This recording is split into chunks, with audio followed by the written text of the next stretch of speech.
Hello students. तो let's discuss the question. यहाँ पे हमारे पास डिटर्मिनेंट है, हमें उसकी वैल्यू फाइंड करनी है। तो ऑप्शन ए में 0 है, बी में 1 है, सी में -1 है और डी है नन ऑफ दीज। तो चलिए हम अपने की कॉन्सेप्ट पे चलते हैं। तो की कॉन्सेप्ट इज, सपोज करिए हमारे पास 3/3 का कोई डिटर्मिनेंट है, A B C D E F G H और के। ये रो को हम R1 को R2 और इसको R3 से डिनोट करेंगे, इसको C1, इसको C2, इसको C3 से। अब हम अपने रो और कॉलम में कोई भी ऑपरेशन कर सकते हैं, एडिशन, सब्ट्रैक्शन और मल्टीप्लिकेशन। मान लीजिए R1 में ही R1 plus alpha R2 plus alpha R3 किया, तो ये हो जाएगा A plus alpha D plus beta G, सब as it is, B plus alpha E plus beta H and यहाँ C plus alpha F plus beta K. हम इसके further भी ऑपरेशन कर सकते हैं। तो मान लीजिए ये डेल्टा 1 है, डेल्टा 2, दोनों की अगर वैल्यू फाइंड करेंगे तो इसकी वैल्यू सेम आएगी। इट मीन्स रो ऑपरेशन करने पर उसके डिटर्मिनेंट की वैल्यू अनचेंज रहेगी। हम इसी तरह से कॉलम में भी करेंगे तो कॉलम में भी यही रहेगा। अगर हम रो में ऑपरेशन कर रहे हैं तो उसे हम कॉलम में स्विच नहीं कर सकते, और अगर हम कॉलम में कर रहे हैं तो रो में स्विच नहीं कर सकते। मान लीजिए हमारे पास एक और कोई डिटर्मिनेंट है 3/3 का, जहाँ पर ये ए बी सी, ये 0, ये 0, ये है ई एफ, ये के, यहाँ 0।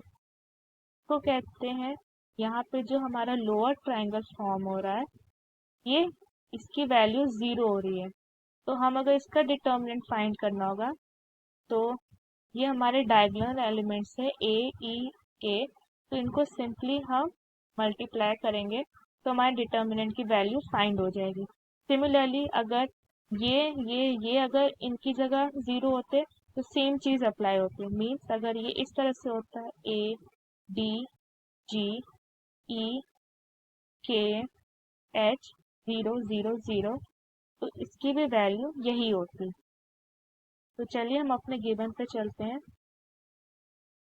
तो ये है 1 2 3, 1 प्लस पी, 3 प्लस 2p और ये है 6 प्लस 3p।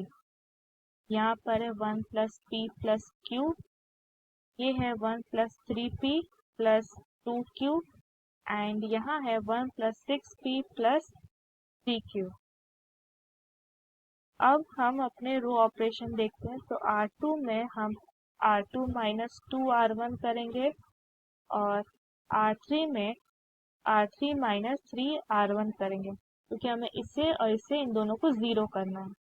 तो ये हो जाएगा 1 0 0, 1 प्लस p और ये देगा 1, यहाँ देगा 3, ये होगा 1 प्लस p प्लस q, ये देगा -1 प्लस p और ये देगा -2 प्लस 3p। अब हम फर्दर करें तो अगर हम इसे 0 करना चाहें तो रो ऑपरेशन होगा R3 में R3 माइनस 3R2 करें, तो ये होगा 1 0 0, 1 plus p 1 0, 1 plus p plus q, ये होगा -1 प्लस p और ये होगा 1।